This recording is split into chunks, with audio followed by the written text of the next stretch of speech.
In my video a few days ago, talking about the harsh realities of being a professional musician in 2024, I highlighted a lot of the hows and, how is it that it's so difficult to be a professional musician? And today I wanted to highlight the whys. Why is it that so many great musicians struggle to keep it going? And in that video, I talked about what I think is the last era where great bands that have a high level of musicianship and a high level of creativity, the fusion bands, how that era in the 70s might have been the last era. I think it is, as far as I can tell, the last era where bands like those were appreciated and supported and were able to get record deals and sell millions of records and tour and keep it going for quite a while, as long as the band didn't have any personal conflicts like Mahavishnu Orchestra, for instance.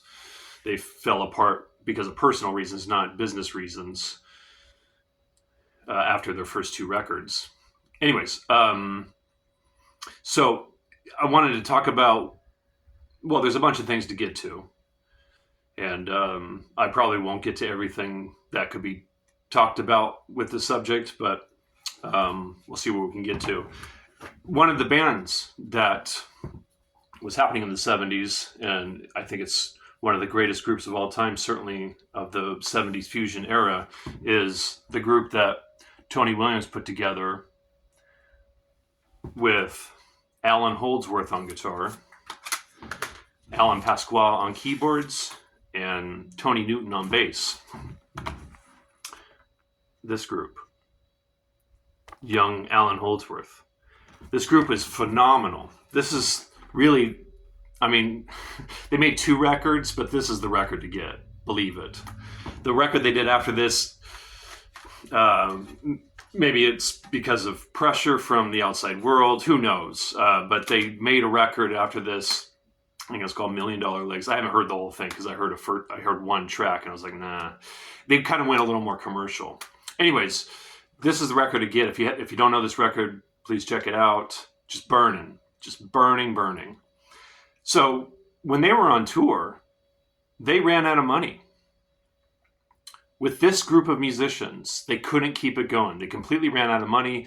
Holdsworth was in San Francisco at the time, and he had to pawn at least one of his guitars to get enough money for bus fare to go back to New York City.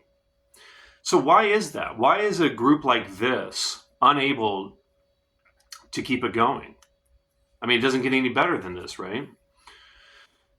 I heard this interview with Scott Henderson, the great guitar player Scott Henderson. He was saying he took a lesson from Ted Green, the great guitar player Ted Green. And after the lesson, Scott was outside of Ted Green's apartment, looking at the apartment complex, just thinking, what is going on here? I just took a lesson from one of the heaviest musicians on the planet, and there he is in this beehive apartment complex, living in this tiny apartment. And Scott was just saying it just didn't compute in his mind. Like, this doesn't make any sense. And Scott, on his latest record, has a track called Green Mansion, because he thought Ted Green should have been living in the fanciest mansion on the biggest mountain, because he's one of the greatest. You would kind of think that would lead to, if you're really great at music, that should be rewarded. That just makes sense. But in our world, it just isn't. There's so many examples of this. And yeah, there's just so many examples of great musicians unable to keep whatever project or just their general life as a musician going because of the lack of appreciation. So yeah, why is all of this? I think it's definitely a deep subject to get into, and this is just going to be kind of a cursory exploration. So back in Beethoven's day, he was pretty much dominating Europe creatively. And Beethoven was not only a virtuoso pianist, he was a genius composer and a genius improviser.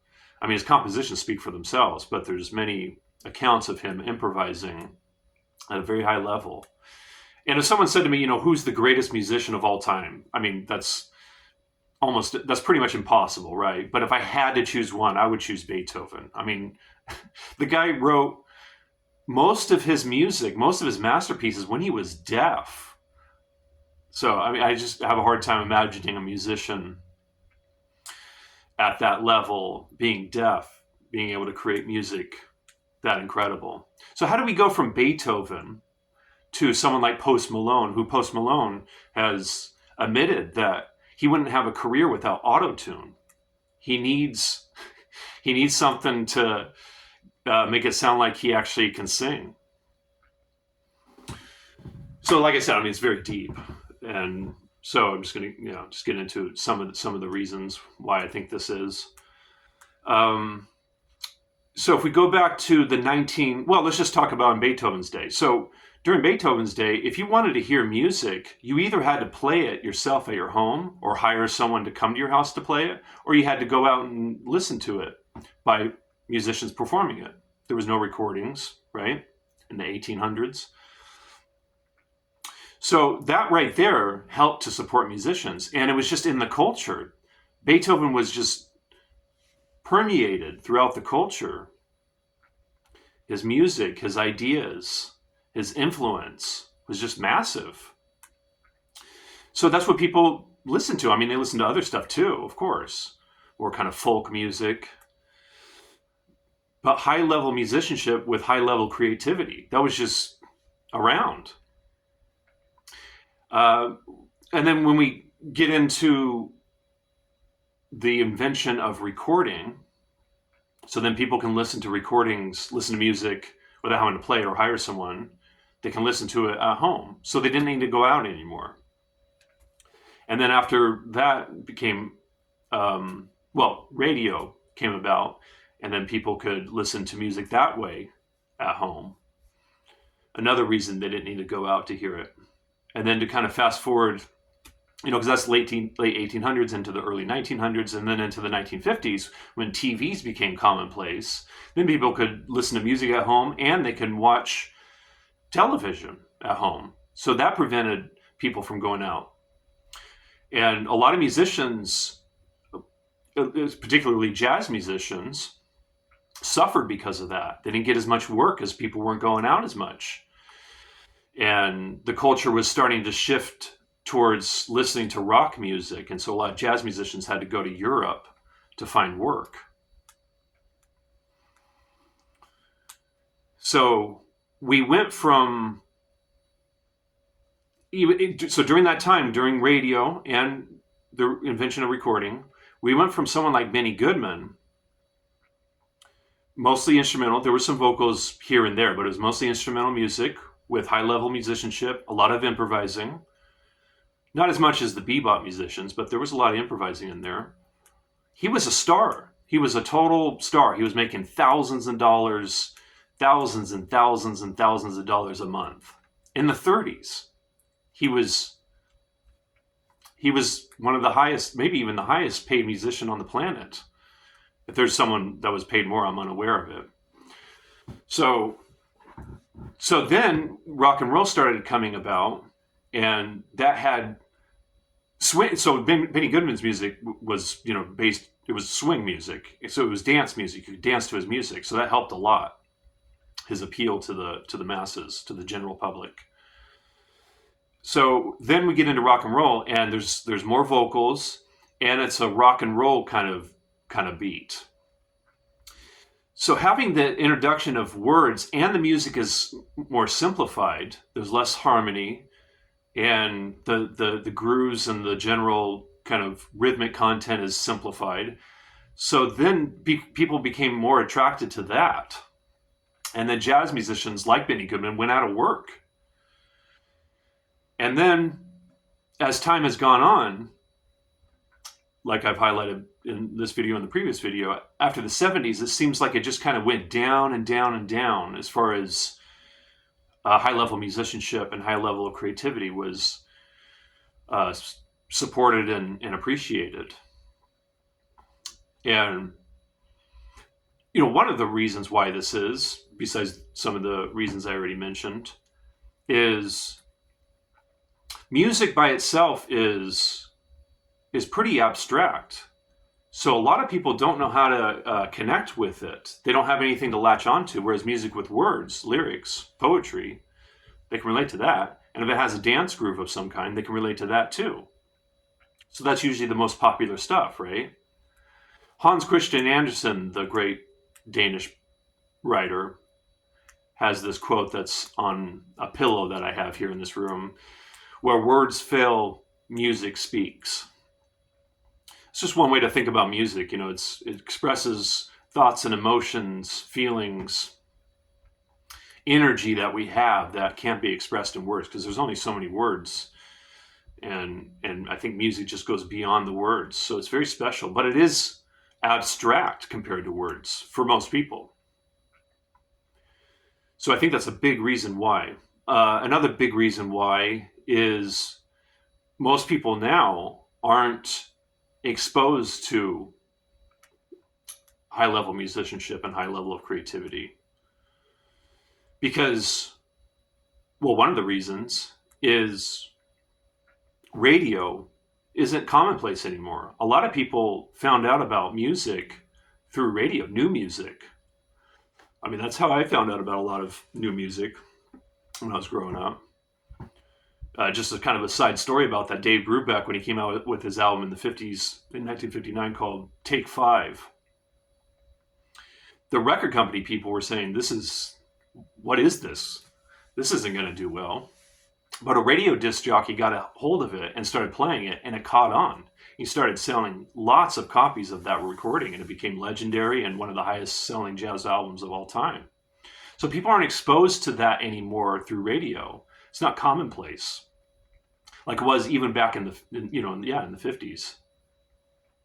So they're not exposed to it through that, and through just general education. People aren't being brought up in an educational system that teaches people about music, for the most part. There are some schools that have it, for sure, but it's not commonplace, at least in America. And, because, for instance, people in Europe, you can go into a McDonald's and hear Charlie Parker. They're exposed to that kind of music, so it's appreciated. Jazz is more appreciated over there than it is here. So a lot of jazz musicians go over there. Like Kurt Rosenwinkel, the great jazz guitar player, moved over there, I don't know, something like 10 years ago or so, to Berlin. And there's a lot of jazz musicians even now, like they did back in the 50s, moved to Europe for that reason. And yeah, so people aren't exposed to it. They're not being educated about it, because music education is a very real thing. As a music educator myself, I mean, that's obviously something I take seriously, and I value it dearly. And just to touch on my own experience with this, it took me a while to appreciate jazz. I grew up listening to rock. I mean, initially it was hip hop and dance music. I mentioned this in the video. I know it's kind of maybe hard to believe, but I was a break dancer when I was young. When I was like 10 or 11. But then I got into rock, and that's what I really latched onto and started playing guitar. So I was listening to Nirvana, Green Day, that kind of music. And it was just a progression from there, which I'm going to get into a future video, talking about my just musical history. If at that time, during my rock, particularly my Nirvana, Green Day phase, when I was 12 and 13, if you played me John Coltrane, I wouldn't have liked it. Any jazz, probably, I wouldn't have liked it. So it took me, someone that is a jazz musician now, a while to learn how to appreciate it. And scientists have done studies like this, where they'll have someone listen to jazz in kind of a controlled environment, and they don't like it initially. But then once they're taught some things about it, shown, oh, so when this happens, this is the effect, or they're doing this here, and this is a key principle in this music. Once that person that previously didn't like it learns a few things about the music, their appreciation immediately goes up. And it can just continue to go up if they continue down that path, which is the path I went down and continue to go down.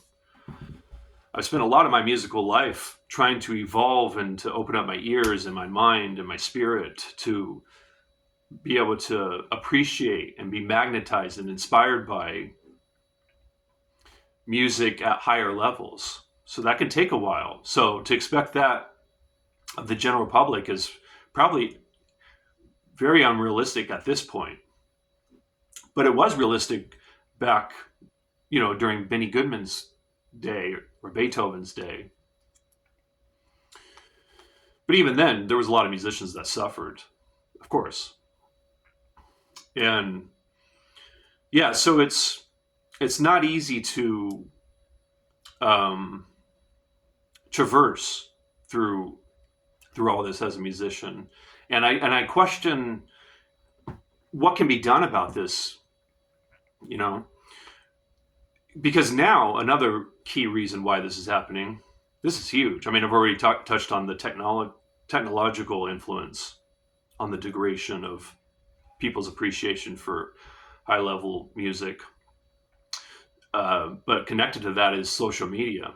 I mean, I think it's really ruining a lot of people's attention span. And in that Rick Beato video I referenced in the previous video I made, he is talking about how what is most popular right now is social media, YouTube Shorts, TikTok, stuff like this. That's what's consuming most people's time now, free time, let's just say, but maybe even when they're at their job, I don't know. But it's definitely at the highest it's ever been. So if people are focused on that, just these short little clips of entertaining videos, how is it going to be possible to reverse all this? I think it's kind of just gotten out of hand. And I kind of get the sense that some people, at least, are seeking stuff that's that's longer form and has more substance. I mean, I noticed a lot of popular YouTube videos, for instance, that feature high-minded people. Some of them have millions of subscribers, and people are really into it. So there is, I think, a thirst for kind of stuff of real substance. So maybe it is possible to reverse some of this. I don't know. I certainly don't have the answers, but I thought I would just throw out some of those whys. Why is all this happening? Yeah. So I'll leave it there because I think this video has already gone too long. I have many more thoughts to share. Maybe I'll get into them in another video. Once again, thank you so much for listening. Appreciate it.